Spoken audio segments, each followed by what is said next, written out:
Transylvania, land of dark forests, howling wolves, ancient castles shrouded in mist. It is here in this land of myth and legend that Vlad III, known as Vlad the Impaler, was born in 1431. His father, Vlad II, was a member of the Order of the Dragon, a chivalric order sworn to defend Christendom against the Ottoman Turks.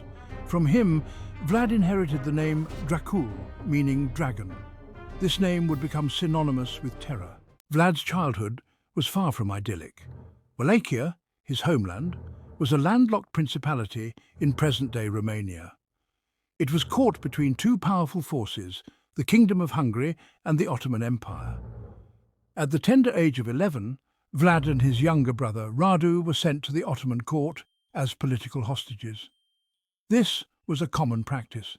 It ensured the loyalty of vassal states. But for young Vlad, it was a brutal introduction to the world of power politics. He witnessed firsthand the Ottomans' ruthlessness, their military might, their cunning diplomacy. This experience would leave an indelible mark on his psyche. I learned to navigate the treacherous waters of power. I saw the strength of our enemies and vowed to match it. In 1448, Vlad's father and older brother were assassinated by Wallachian nobles. The Ottomans, sensing an opportunity, installed Vlad as their puppet ruler. He was just 17 years old. His reign was short-lived. He was quickly deposed by Hungarian-backed rivals. This betrayal fueled Vlad's hatred for both the Hungarians and the boyars. The Wallachian nobility he saw as complicit in his family's downfall. They thought they could use me. They thought they could break me, but they only fueled my fire. Forced to flee Wallachia, Vlad spent the next few years in exile. He sought refuge in Moldavia and then in Hungary. All the while he plotted his return. He honed his military skills. He studied the art of war. He learned the languages and customs of his enemies. Most importantly, he nurtured a burning desire for vengeance. It consumed him. Every day in exile, I grew stronger. Every slight, every betrayal was a lesson. And I vowed that one day I would return. And when I did, I would show them the true meaning of fear. In 1456, with the support of a small army, Vlad launched a daring invasion of Wallachia. I defeated my enemies and reclaimed my birthright. But this was no triumphant homecoming. It was the beginning of a reign of terror that would forever etch his name in history. Vlad's rule was absolute. His word was law. He brooked no opposition. His iron grip on the throne was unyielding, and his methods were as ruthless as they were effective. The mere mention of his name sent shivers down the spines of his subjects, for they knew that defiance was not an option. His court was a place of fear and obedience, where even the slightest hint of dissent was met with swift and brutal retribution. To consolidate my power and crush any potential rebellion, I unleashed a reign of terror. My methods were designed to instill fear and ensure absolute loyalty. I knew that only through sheer terror could I maintain control over my kingdom. The people had to understand that any act of defiance, no matter how small, would be met with the harshest of punishments. My reign was built on the foundation of fear, and I wielded it like a weapon. No one was safe, not even the boyars, who had betrayed his family. These nobles, who once held power and influence, found themselves at the mercy of Vlad's wrath. Their betrayal was met with a vengeance that was both personal and political. Vlad's retribution was not just about punishment. It was about sending a clear message to all who might consider crossing him. The boyars' fear was palpable, and their fate served as a stark reminder of the consequences of treachery. His weapon of choice, impalement. This method of execution was not only excruciatingly painful, but also served as a powerful symbol of his authority. The sight of impaled bodies was a visual representation of his power and a warning to all who might challenge him. It was a method designed to maximize suffering and terror, ensuring that the memory of his punishments would linger long after the act itself. This gruesome form of execution involved driving a sharpened stake through the victim's body. The process was slow and agonizing, designed to prolong the suffering of the condemned. The stake would be carefully positioned to avoid vital organs, ensuring that the victim remained alive for as long as possible. The agony was unimaginable, and the sight of the impaled bodies served as a grim reminder of the price of defiance. The stake was then raised high. This elevation was not just a practical measure, it was a deliberate act to ensure that the bodies were visible from a great distance. The higher the stake, the more prominent the display, and the more effective the warning. It was a spectacle of horror designed to instill fear in the hearts of all who witnessed it. The sight of the impaled bodies silhouetted against the sky was a chilling reminder of Vlad's absolute power. It served as a grisly warning to all who dared defy him.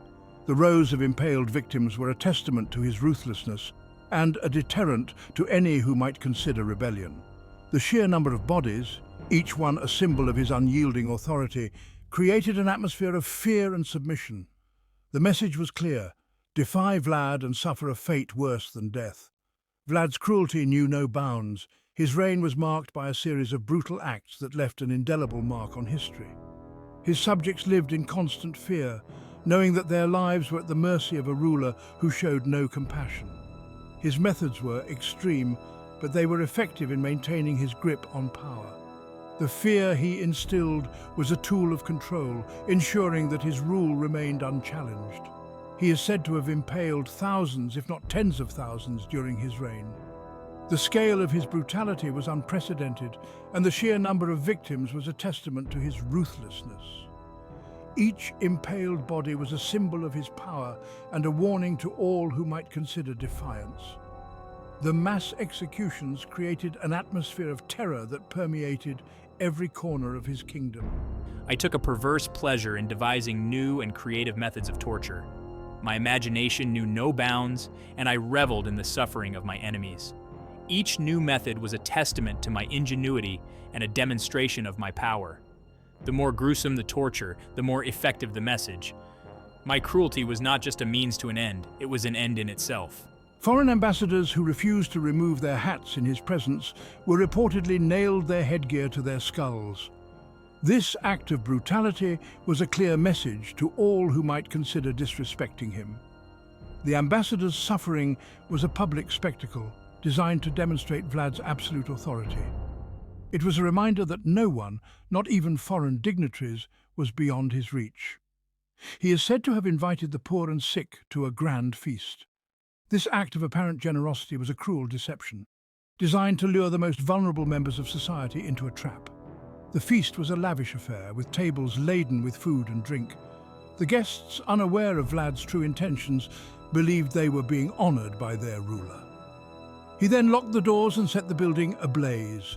The screams of the trapped guests echoed through the night, a chilling testament to Vlad's cruelty.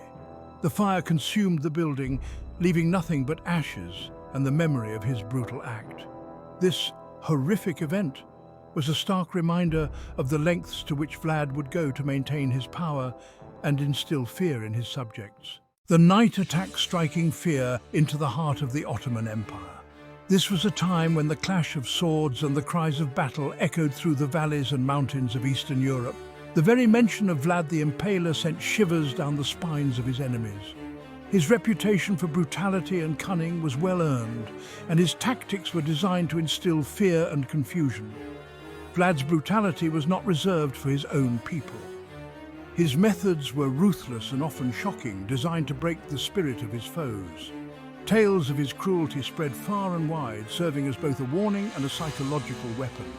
In 1462, the Ottoman Sultan, Mehmed II, the conqueror of Constantinople, sent a vast army to subdue Wallachia once and for all. This was no ordinary army. It was a force that had already proven its might by capturing one of the greatest cities in the world.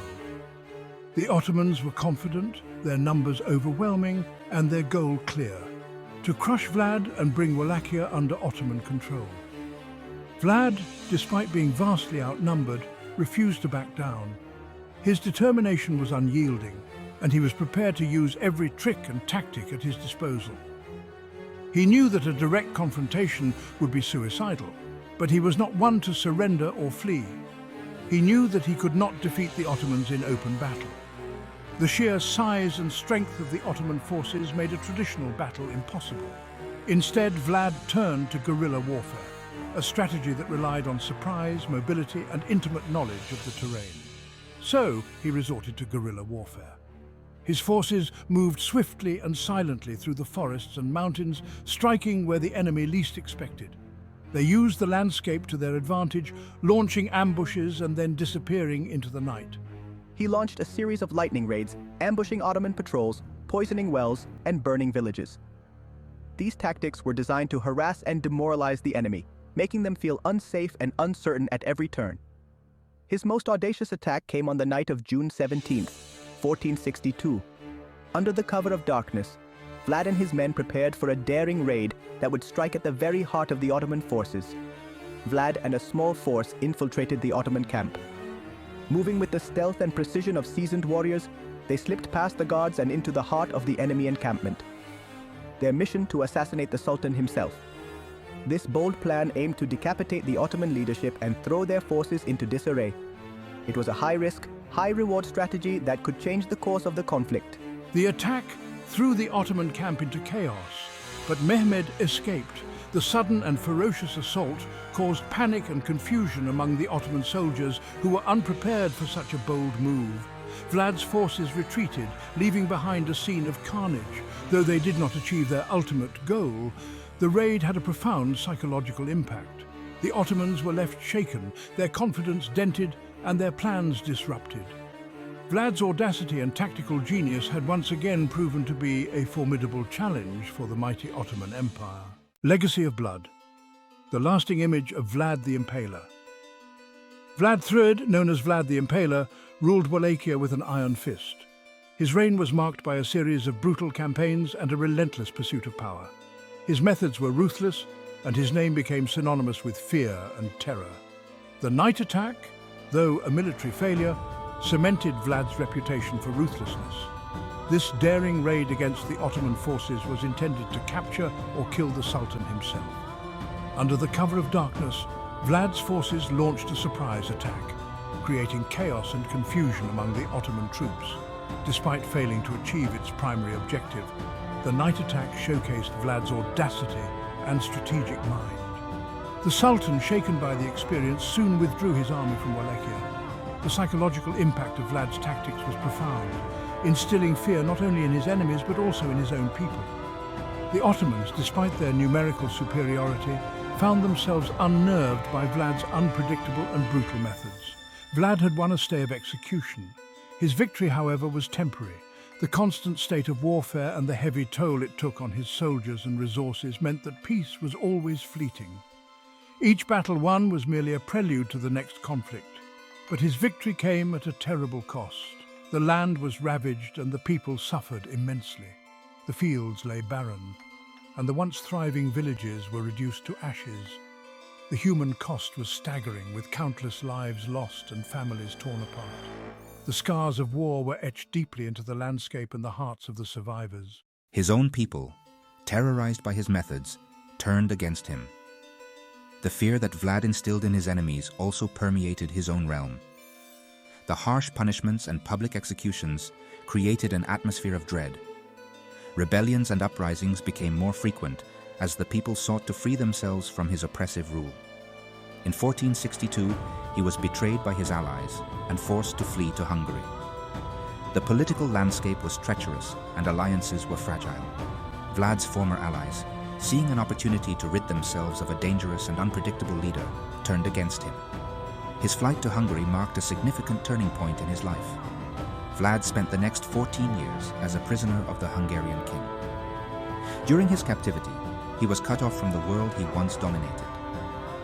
The years in prison were a time of reflection and planning. Despite the harsh conditions, Vlad never lost sight of his ambition to reclaim his throne. He was finally released in 1476 and placed back on the Wallachian throne with Hungarian support. His return was marked by a renewed determination to restore his power and exact revenge on those who had betrayed him. The support of the Hungarian king was crucial, but it also came with strings attached, as Vlad had to navigate the complex web of political alliances. He ruled for only a few months before being killed in battle against the Ottomans. His final reign was brief and tumultuous. The constant threat of Ottoman invasion loomed large, and Vlad's efforts to fortify his position were met with fierce resistance.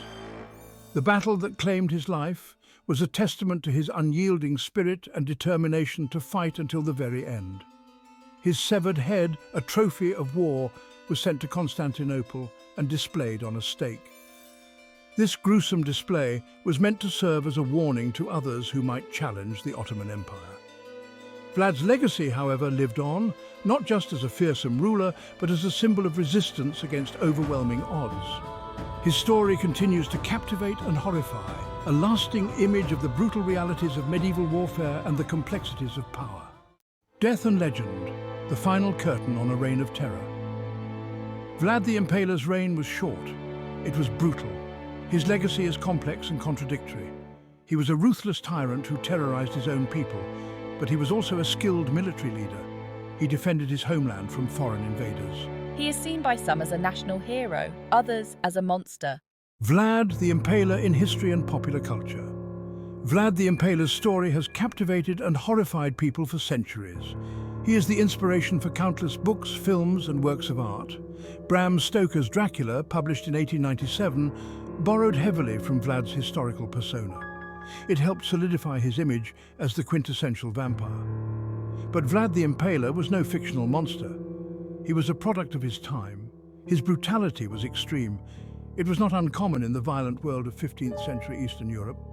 His story reminds us of the dark side of human nature, the seductive allure of power, the corrupting influence of violence.